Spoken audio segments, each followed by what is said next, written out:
L'expérience 5 est une expérience de cinétique chimique. Nous allons surveiller la vitesse de la réaction entre l'ion de chrome et une solution 2DTA. Nous allons suivre cette réaction de près en étudiant le changement de couleur de cette solution à l'aide d'un spectrophotomètre.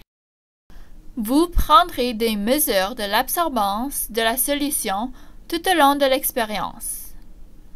À la fin de l'expérience, vous allez faire un graphique sur l'absorbance en fonction du temps et un autre sur le log de l'absorbance en fonction du temps.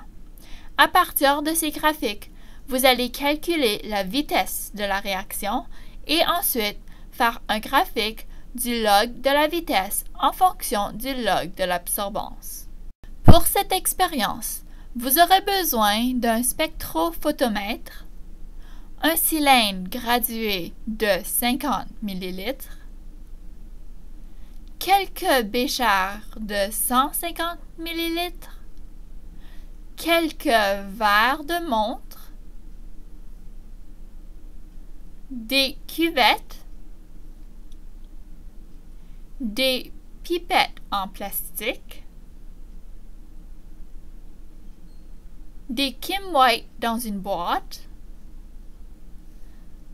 des bains d'eau et un thermomètre électronique. Dans cette expérience, votre démonstrateur fera la calibration du spectrophotomètre pour vous. La calibration est faite avec la solution 2DTA qui servira de solution d'étalon. Le spectrophotomètre est réglé de façon qu'on mesure un pourcentage de transmittance à 0 quand rien n'est dans la machine et un pourcentage de transmittance à 100% quand la solution étalonnée est dans la machine. Comme ça, la seule substance qui absorbera de la lumière est le complexe formé au fur et à mesure durant la réaction. Le spectrophotomètre est capable de mesurer à plusieurs longueurs d'onde. Le complexe formé lors de cette réaction a une absorbance maximale de 545 nanomètres. Pour cette raison, le spectrophotomètre sera déjà réglé à 545 nanomètres. Certains des spectrophotomètres ont un levier dans le coin. Le levier doit être à gauche, où la longueur d'onde est entre 340 et 599 nanomètres. Priez de ne pas toucher ni le levier, ni le bouton qui change la longueur d'onde. Votre démonstrateur a déjà réglé la machine de telle manière qu'elle est à 0 au début de l'expérience. Avec la solution d'étalon, qui ne contient que de la solution 2DTA, je vais vous montrer comment il faut prendre une donnée avec le spectrophotomètre. Pour prendre une mesure, transférez votre mélange réactionnel à la cuvette. Vous pouvez utiliser un entonnoir si vous le désirez.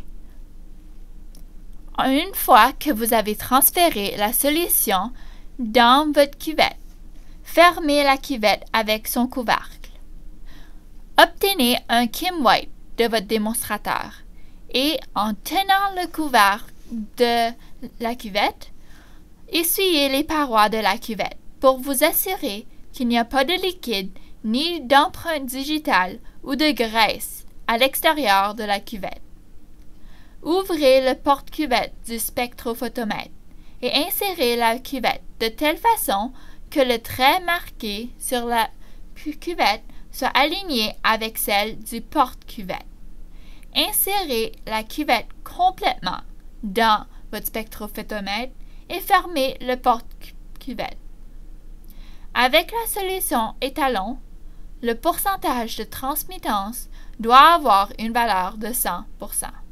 Si vous vous doutez de la mesure que vous obtenez ou si vous pensez que quelqu'un a joué avec les boutons, demandez simplement à votre démonstrateur de régler le spectrophotomètre à nouveau. ce qui prendra que quelques secondes. Cela vous assurera d'avoir des données uniformes. Dans votre section, il y aura 2 spectrophotomètres par démonstrateur. Une fois que vous commencez d'utiliser un des spectrophotomètres, assurez-vous d'utiliser la même machine pour toutes vos données.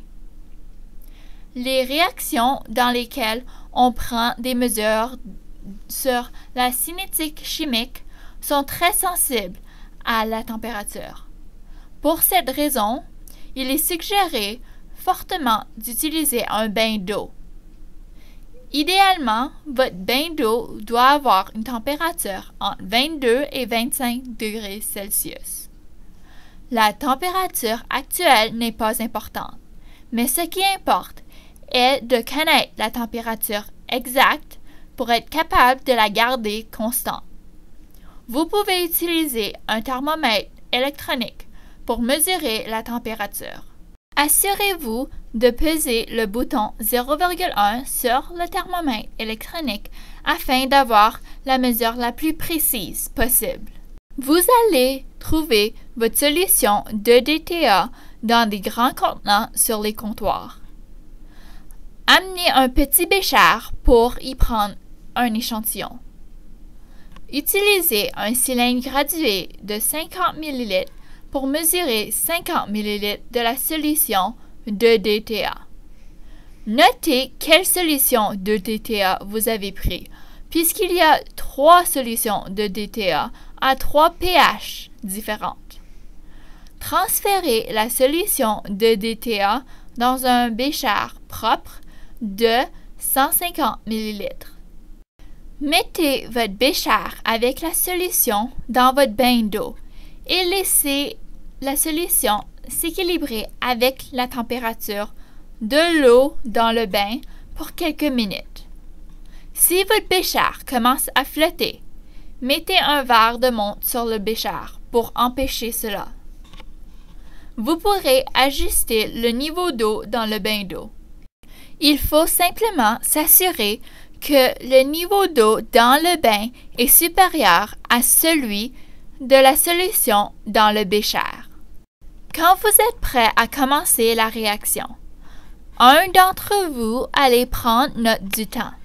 Votre temps 0 est à l'instant quand vous allez ajouter la solution de l'ion de chrome à la solution d'EDTA. Par exemple, si vous commencez à un temps particulier, on ajoute la solution d'ion de chrome à ce temps-là. Pour chaque solution, vous allez prendre des mesures à chaque 5 minutes. Il est très important de noter le temps exact quand vous allez prendre votre mesure, même si le temps n'est pas exactement 5 minutes. Si le temps exact n'est pas noté, vos données vont peut-être paraître bizarres dans vos graphiques. En notant le temps, vous allez ajouter la solution de l'ion de chrome. La quantité de solution de chrome à ajouter est spécifiée dans votre manuel. Il est important que le bécher reste toujours tout droit dans le bain d'eau, surtout lors de l'ajout de la solution d'ion de chrome. Agitez la solution doucement de temps à autre pour vous assurer que la solution soit uniforme. Vous allez répéter vos manipulations pour les 3 solutions d'EDTA à des pH différents. Cependant, il est très difficile d'effectuer 3 mesures simultanément sur le spectrophotomètre. Pour cette raison, il est suggéré de commencer la réaction avec un des 3 pH. Ensuite, commencez la deuxième réaction environ 1 minute et 30 secondes après la première et la troisième environ 1 minute et 30 secondes plus tard. Cela vous assurera d'avoir une mesure à prendre avec le spectrophotomètre à peu près à chaque 1 minute et 30 secondes. Cela pourrait aussi éviter la possibilité de devoir essayer de prendre une mesure quand un autre étudiant est en train d'utiliser la machine. En ajoutant la solution de l'ion de chrome à la solution de DTA, vous noterez que la solution a une couleur rose ou pourpre pâle. Au fur et à mesure que la réaction aura lieu, la couleur pâle deviendra de plus en plus foncée. Quand il vous restera 1 minute avant de prendre votre mesure, vous pouvez commencer à préparer votre échantillon pour votre cuvette.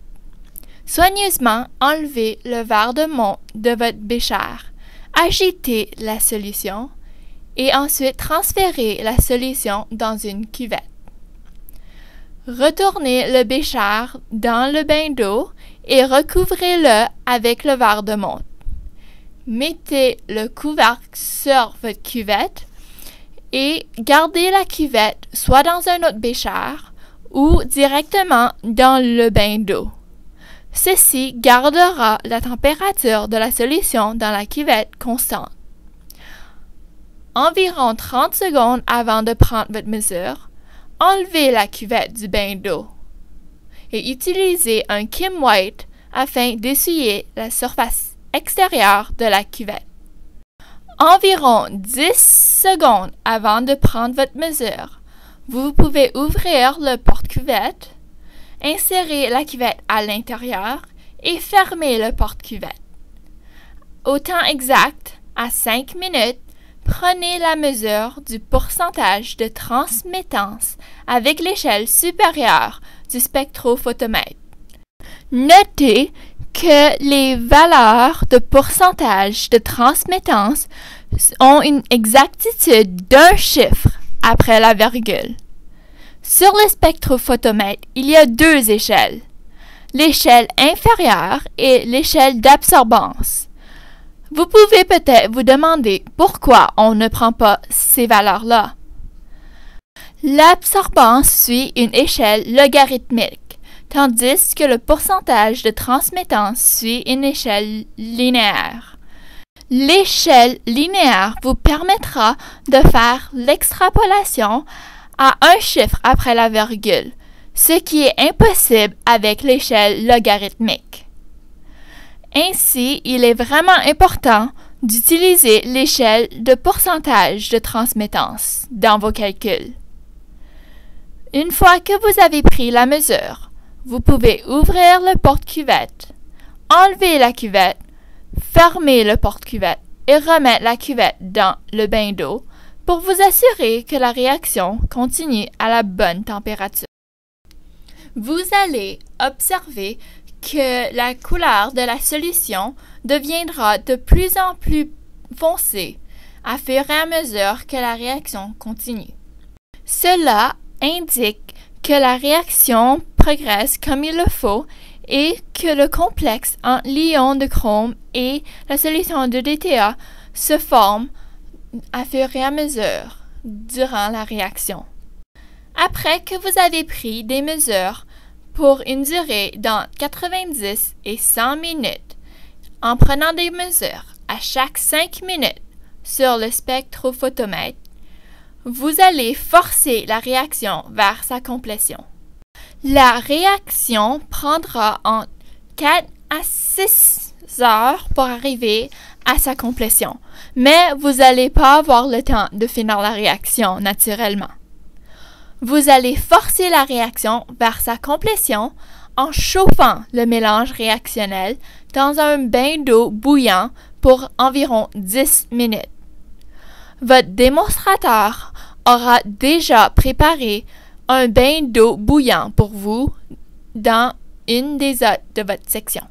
Prenez votre bécher ainsi que le verre de monte qui le couvre et mettez-les dans le bain d'eau bouillant. Vous devez rester proche de votre bain d'eau bouillant pour vous assurer que votre bécher ne se renverse pas. Soyez prudent puisque les vapeurs d'eau formées sont très chaudes. Après 10 minutes, soigneusement, retirez le bécher et le verre d'eau du bain bouillant. Faites attention, ce sera très chaud. La couleur de votre solution devrait être une couleur pourpre très foncée, presque noir. Laissez le bécher et son verre de menthe se refroidir sur le comptoir pour au moins 5 minutes avant de les remettre dans votre bain d'eau à la température ambiante pour que votre mélange réactionnel atteigne la même température que celle que vous avez utilisée pour toutes vos autres mesures. Une fois que la solution est équilibrée, transférez la solution dans une cuvette et prenez la dernière mesure de pourcentage de transmittance que vous devez faire. Cette mesure est la plus importante de toutes les mesures que vous avez prises jusqu'à date. Sans cette valeur, vous ne pouvez pas compléter aucun calcul pour cette expérience ou aucun des graphiques. Une fois que vous avez noté cette valeur, vous avez fini l'expérience et vous pouvez jeter toutes vos solutions dans le levier. N'oubliez pas de rincer l'équipement avec de l'eau distillée. N'oubliez pas également que vous allez faire 3 réactions simultanément. Vous aurez besoin de chauffer les 3 solutions, les laisser refroidir et prendre les mesures finales tout en même temps. Après avoir effectué tous vos calculs, vous allez faire des graphiques avec vos données. Utilisez du papier millimétré pour faire vos graphiques. Si vous n'êtes pas sûr de ce qui est du papier millimétré, demandez à votre démonstrateur de vous montrer un exemplaire. Ce type de papier est vendu au magasin au 3e étage de Marion, mais vous êtes bienvenu de l'acheter à un autre endroit. Ce fut un bref aperçu sur ce que vous allez faire dans l'expérience